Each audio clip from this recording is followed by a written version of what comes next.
Alright, ladies and gentlemen of the YouTube citizens, y'all know who this is. This is your boy Dash the True Inferno. And here we go with another Throwback Tunes, and I am reviewing yet another Missy Elliot album. This one is called The Real World, and this is her second studio album. And this joint dropped June the 22nd, 1999, and it was recorded from 98 up to 99. And this was recorded under, let's see, East West Record America, and also this was recorded at Master Sound Studios and under Goldmine as well. And the only producer involved was Timbaland.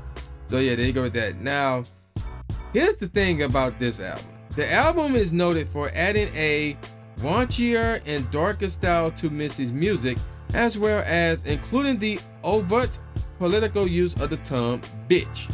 The album also featured a revival by female rapper Lil' Kim, whose career was on a healthy toll from the untimely death of mentor the Notorious B.I.G. in 1997. The album also added a bit of controversy when Elliot's former protege Danger Mouth, D-A-N-J-A space M-O-W-F, was omitted from the album and replaced by Redman on the track Danger Mouse, which is pretty interesting. Assuming you know who Danger Mouth was, I have no clue who that is, to be honest. So, there you go with that. Moving on. Originally titled She's a Bitch, Elliot commented on the choice for the title as a positive ray of actually this is about the single, so we'll change that later. I believe the album was originally supposed to be called She's a Bitch or something like that, but she changed the name, if memory serves me correctly. Now let me give you guys some charts in regards to this album. So this chart was 51st in the French album charts, 57 in the Dutch album charts, 20th in the German album charts, 57 in the Sweden album charts, 42nd in the Swiss album charts, 26th in the UK album charts, and 10th in the US Billboard 200 charts. It was also platinum in the US with about 1,068,000 sales, and it was silver in the United Kingdom with 60,000 sales. So yeah, there you go with that. And yeah, that's all the charts and things of that nature. This joint came out 2 years after her debut album came out, Super Duper Fly, which I reviewed last week. So there are a grand total of 17 tracks. Now here's where things get confusing. The first track is the intro. The last track is the outro. There's an interlude in here, which is a minute 18 seconds long. So obviously that's a skit. But there's another track on here that is 2 minutes and 9 seconds long. And the first half of it felt like a skit, but the second half was actually a song. So because of the lack of time and the lack of time the song portion of the track got, I'm gonna say that's a skit as well. And there's one ironic thing about both those skits, especially when you add to the comment that I read earlier. I'll go over all that when the time comes. So the first track is called Mysterious, and in parentheses intro. Next, obviously that's the intro. Next up is Beat Biters, followed by Bussa, B-U-S-A, Busta Rhymes, featuring Eminem. Now remember, in the last album, her debut album, Busta Rhymes did the intro and the outro. So for this track to be called Busta Rhymes and not feature Busta Rhymes, but Eminem rather, is kind of weird. Moving on, we got one of the 3 singles right here, All in My Grill. Who remember that song? That's a forgotten classic right there. Featuring Big Boy from Outkast and Nicole Ray. Actually, I do remember who that is. Next up is the track with the controversy, Danger Mouth, or Danger Mouse, featuring Redman. Next up is another single, and possibly one of my all-time, well, this is quote-unquote single right here, and one of my all-time Missy Elliot songs, and that Hot Boys. The original, not the remix. Next up is You Don't Know, featuring Lil Mo, followed by Mr. DJ, featuring Lady Saw. Now, here's where we get to questioning whether or not this is an actual skit or not. Track number 9 is called Checkin', without the G, Checkin' For You, featuring Lil' Kim. Now again, this joint is 2 minutes and 9 seconds long. Lil' Kim was basically talking, like she was talking a whole lot of smack here. And then the second half of the track, it was Missy actually performing a song here. So I'm gonna say that's a skit. But we come back to that comment I read earlier on another track up ahead. Now track number 10 is called Stickin' Chickens, featuring Aaliyah and The Brat. Next up is Smooth Chick, followed by We Did It. And then here it is, the interlude, track number 13, Throw Your Hands Up, interlude featuring Lil' Kim. So, Lil' Kim was a part of 2 skits. And yet, the comment that I read earlier was, the album also featured a revival by female rapper Lil' Kim. So, you mean, like, her career was revived, or she just revived herself into the music business? Is that what that is? I guess that's what that is. Moving on to the 3rd single, and probably the biggest single off of this album, and that's She's a Bitch. So yeah, there you go with that.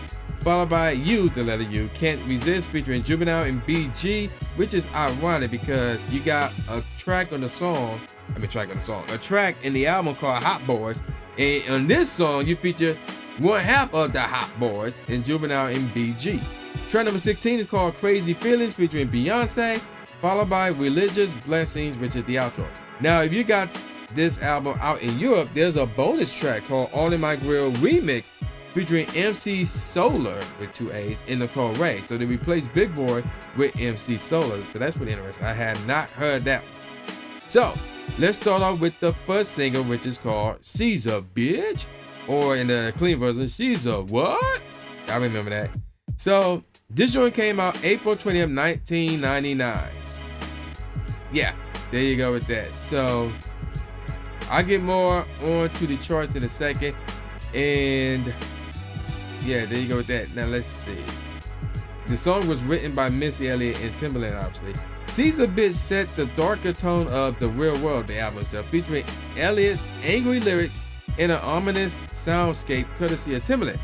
The song made heavy use of the words bitch, obviously, as a double-edged commentary on its different meanings. It is used in both the negative sense that Elliot critics will label her as a female dog, and also in a sense intended by Elliot to be self-empowering. There is a music video for this album, for this song rather.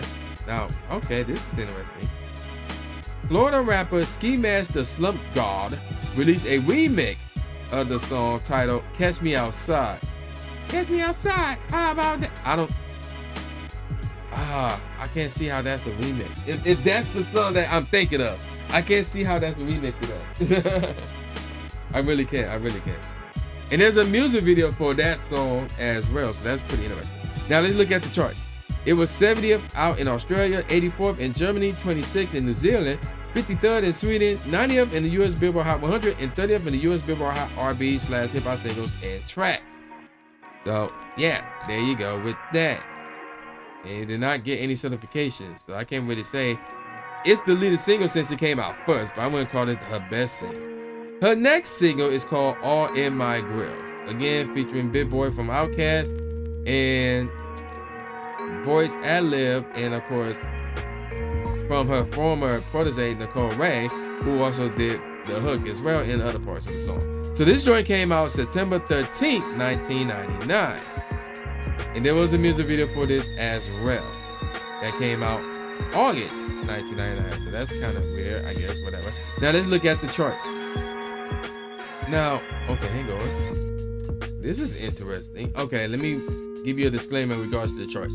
All positions for versions featuring MC Solar, except positions for the US featuring Big Boy and Nicole Ray.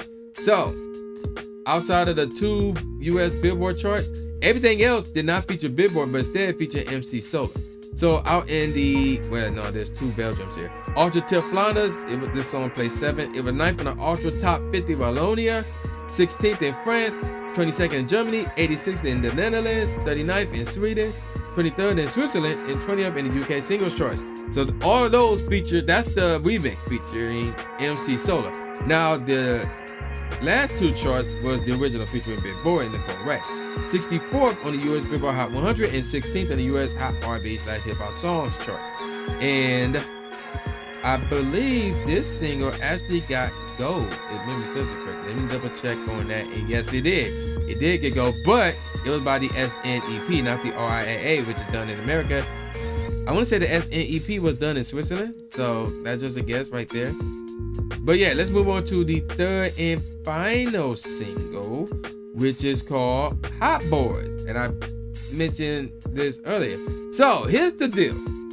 The album version just have the original. but there's the remix. That's the one that was aired and things of that nature. So the single came out November 9th, 1999. So here's the deal with this one. So Hot Boys were performed by Missy Elliot, features Lil Mo.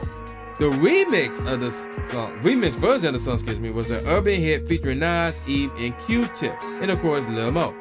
The remix broke the record for most weeks at #1 on the US R&B charts on the issue dated January 15, 2000, as well as spending 18 weeks at #1 on the Hot Rap Singles charts from December 4th, 1999 to March 25th of 2000, which is still the longest reign at #1 to date on that chart. So this is probably her best single ever. This is one of my all-time favorite Missy Elliott songs, by the way. The song also reached #5. Okay, we'll get more on the charts later. So obviously there was a music video for this song as well, which was worked on from October 13th to October 14th of that same year, 1999. Now cameos were made, including Mary J. Blige, J. Rod, and Timbaland. Now here's the interesting thing. Nas and Eve were featured and of course performed their verses, but Q-Tip did not appear in the video. His section was replaced with Elliot's rap verse from the original version. So that's pretty interesting. I wonder what happened there. Now, again, the name of the song is called Hot Boys, but yet you would think that the Hot Boys from Cash Money would make a cameo, but no, they didn't. But instead, half of them did a song from that same album that Hot Boys was in. And I already talked about that already. So, anywho, let's look at the charts. So this joint was #5 on the US Billboard Hot 100, and as I mentioned, #1 on the US Billboard Hot Rap Songs, and 18th on the UK charts. So yeah, there you go with that. Was there anything else? I feel like there was anything else. Yeah, and actually, in the UK, the song became the biggest hit from the Real World album, and it was Missy's 6th top 40 and 4th top 20 solo success, actually. And I believe this single was platinum. Yes, it was. It was platinum in America. The RIAA, this single did indeed become platinum. And actually, it got more charts than... Oh, wait. The remix was platinum, I think. Yeah, it was #5. Yeah. So let's check this out. So the remix was #5 on the Billboard Hot 100, 78 out in France, 52nd in Germany, 78th in the Netherlands, 34th in New Zealand, and 18th in the UK singles chart. So yeah, that's the remix. All right, let me give you guys my favorite songs off of this album for what's the first. Again, we're gonna exclude the two skits and that features Lil' Kim. You Can't Resist is the worst song off the album. I do not like the tempo nor the snare used on that song right there. Next up is You Don't Know. The beat is different, but the drums was on point though. And then we got Bust a Rhyme. The beat's a little goofy, but it's not bad. It's not bad. It's, you know, you can listen to it. It's pretty good. We Did It. I like it. Just need a different snare. Crazy Feelings. It was straight. The beat was straight there. Sticking Chickens. Needed a different snare there. Otherwise, it would have been really cool. Mr. DJ. The beat was cool there, as was Smooth Chick. Beat Biters. The beat was nice there. And of course, She's a Bitch. The beat was really dope there. But surprisingly, it did not crack my top 3. I wanted to crack my top 3, but these 3 were just better. So the third best song off the album is Danger Mouse featuring Redman. That beat is hard as heck, dog. That's probably Missy Elliott's hardest beat to date, and it's, I'm gonna say, arguably her hardest beat today because of the second best song off this album, which is Hot Boys. Hot Boys is dope without question. The remix is better because, I mean, it's Nas and Eve and Q-Tip. So yeah, you know, so, but the original ain't bad. It's the same beat, and that beat is dope as heck without question. Now, the #1 song off this album is All In My Grill, and that is a forgotten classic that even I forgot about, and I really, really like that song, dog. So, but the reason why I put this over Hot Boys, again, Hot Boys, the remix, is one of my all-time favorite Missy Elliott songs. That's not in this album. Otherwise, that would be #1. But again, had to settle for #2 because it's just the original, and then have Nas, Eve, or Q-Tip. And All In My Grill, I really like that one, and that is without question a forgotten track right there. Now, let me give you guys my, not my professional, but let me give you guys the professional ratings. AllMusic gave it 4 out of 5 stars. Entertainment Weekly gave it an A-. The Guardian gave it 4 out of 5 stars. LA Times gave it 3.5 out of 4 stars. Music gave it 5 out of 5 stars. NME gave it 7 out of 10. Q gave it 4 out of 5. Rolling Stone gave it 3 out of 5. The Rolling Stone Album Guide gave it 3 out of 5. And Spin gave it an 8 out of 10. So what do I think about this album? This is better than her debut. Without question, this is better than her debut. When you have songs like All in My Grill, Hot Boys, Danger Mouse, She's a Bitch, Beat Biter, Smooth Chick. I mean, there's a lot of good tracks on here. There's some bad. There's really only one bad. And there was some that was like, oh, it could have been better, but there's a lot more good here. So I'm gonna give this 4 out of 5 stars. A 4 out of 5. I recommend you download it and keep it. So yeah, 4 out of 5, you download it and you keep it. So with that said, man, y'all know who this is. This is your boy, the new Jay Gatsby, aka the new Stephen A. Smith, saying peace out, y'all, and I'll see y'all next time. Yeah.